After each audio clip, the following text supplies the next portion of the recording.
Dalam waktu singkat, China berhasil menghancurkan ekonomi Australia, menimbulkan kerugian miliaran dolar, dan mengubah peta perdagangan dunia. Ketegangan antara kedua negara ini berawal dari serangkaian keputusan politik yang kontroversial, di mana Australia mendapati dirinya dalam posisi genting. Mulai dari produk wine hingga sektor pertambangan, berbagai industri di Australia terpukul keras akibat langkah balasan China yang sangat strategis dan tak terduga.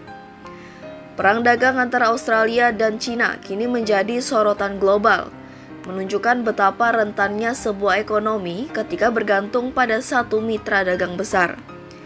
Tarif tinggi yang diberlakukan China pada produk-produk Australia menghancurkan pasar, merusak rantai pasokan, dan mengguncang ribuan bisnis yang sebelumnya mengandalkan ekspor ke negara tersebut.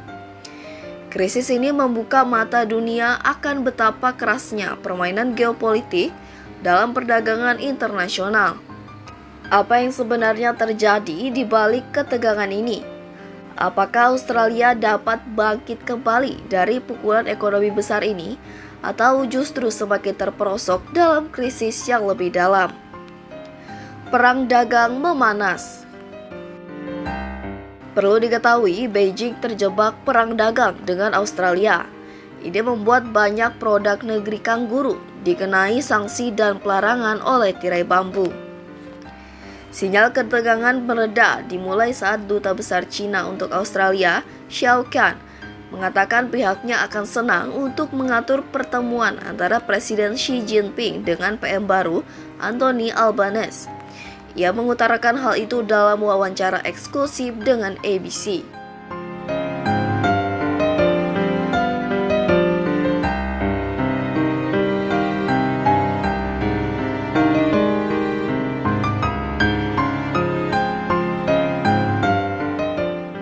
Sementara itu, Albanese juga memberikan lampu hijau saat ditanya kemungkinan pertemuan di G20. Ia memberi jawaban mengiyakan.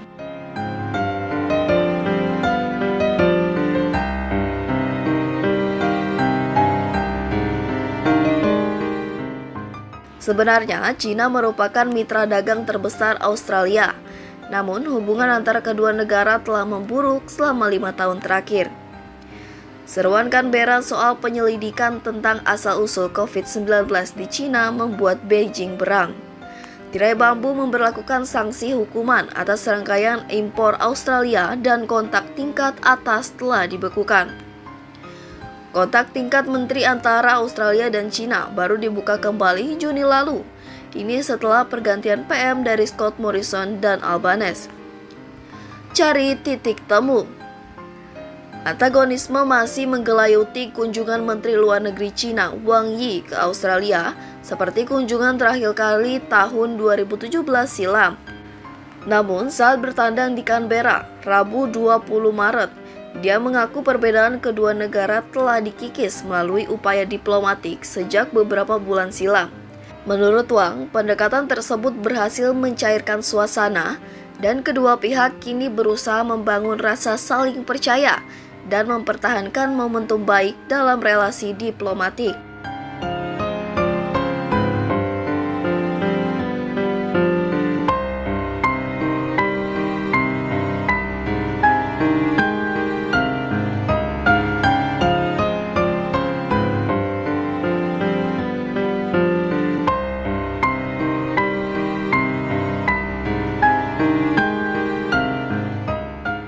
Tapi dia mengakui betapa banyak kemajuan yang sudah kami capai dalam tempo yang singkat. Hambatan perdagangan. Keretakan antara kedua negara muncul pada tahun 2018 setelah Australia mengucilkan raksasa telekomunikasi Cina Huawei dari jaringan internet 5G nasional atas alasan keamanan. Kisru memuncak pada 2020 ketika Canberra menuntut investigasi internasional terhadap asal-usul virus corona di Wuhan. Beijing meyakini lagu Australia bermuatan politik. Buntutnya, China memberi ganjaran berupa pembatasan dagang untuk sejumlah komoditas ekspor Australia dan menghentikan impor batu bara. Sejak itu, Cina secara perlahan mencabut sebagian besar pembatasan dagang, kecuali untuk produk minuman anggur Australia. Wang mengatakan keputusan akhir mengenai pajak impor anggur akan diambil akhir Maret mendatang. Sebelum pembatasan perdagangan diberlakukan, Cina adalah negara tujuan ekspor terbesar produk anggur botolan Australia dan menyumbang 33% pendapatan ekspor pada tahun 2020, menurut data pemerintahan di Canberra. Kedua negara juga membahas pasar nikel global yang kini dibanjiri komoditas dari Indonesia. Cina dan Australia adalah pemain besar dalam bisnis tambang global. Banjiran nikel di Indonesia antara lain berkat investasi dan ahli teknologi dari Cina. Tahun lalu, harga nikel jatuh sebanyak 40%, yang membuat resah industri tambang Australia dan memaksa perusahaan menunda proyek atau menjual aset-asetnya.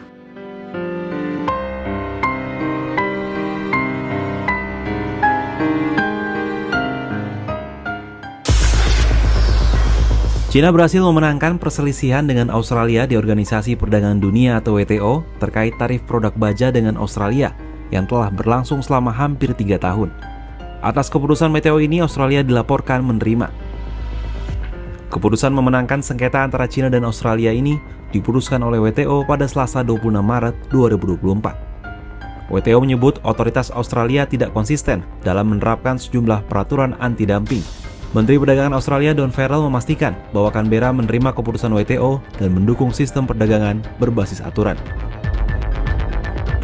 Beijing mengajukan keluhan ke WTO pada bulan Juni 2021 atas biaya masuk tambahan Australia untuk roda kereta api, generator listrik, dan bak cuci piring stainless steel yang diimpor dari Cina. Perdagangan produk-produk ini bernilai 40,4 juta dolar AS pada tahun 2022. Tarif perdagangan telah menjadi topik hangat antara Beijing dan Canberra dalam beberapa tahun terakhir setelah Cina memberlakukan serangkaian sanksi terhadap barang-barang Australia pada tahun 2020. Diperkirakan tarif tersebut merugikan ekonomi Australia sebesar 13 miliar dolar AS. Sebagian besar penerapan tarif telah dicabut seiring dengan mencairnya hubungan kedua negara. Namun tarif untuk minuman anggur, lobster batu, dan beberapa produk peternakan masih berlaku. Pada bulan April, Australia menangguhkan pengaduan ke WTO sebagai upaya membuka kembali pasar Cina, terutama untuk produk gandum Australia yang merupakan salah satu produk yang ditargetkan dalam tarif dan secara luas dilihat sebagai upaya pemerintah Australia yang baru untuk memperbaiki hubungan dengan Beijing. Terganjal isu HAM.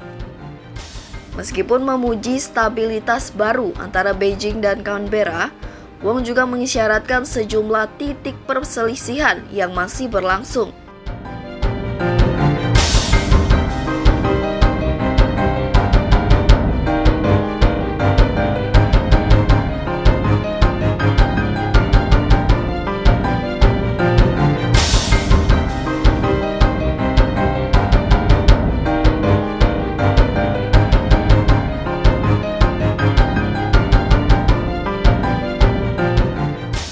Bulan Februari lalu, penulis berdarah Cina itu dijatuhi hukuman mati yang ditangguhkan oleh pengadilan Beijing usai dinyatakan bersalah melakukan spionase. Yang Hengjun membantah keras dakwaan tersebut.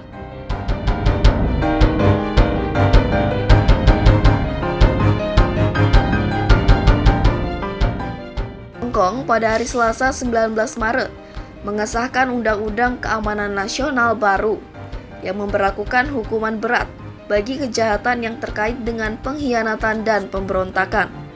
Amerika Serikat, Uni Eropa, Inggris, dan Perserikatan Bangsa-Bangsa mengkritik pemerintah Hong Kong lantaran mengkhawatirkan dampaknya terhadap hak-hak sipil warga.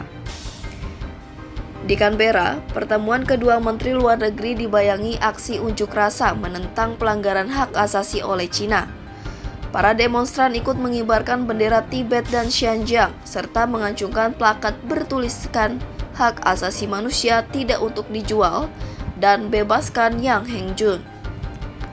Pertemuan di ibu kota Australia menandakan akhir lawatan Wang Yi di Pasifik Selatan, setelah sebelumnya melawat ke Selandia Baru untuk menawarkan perluasan perjanjian perdagangan bebas.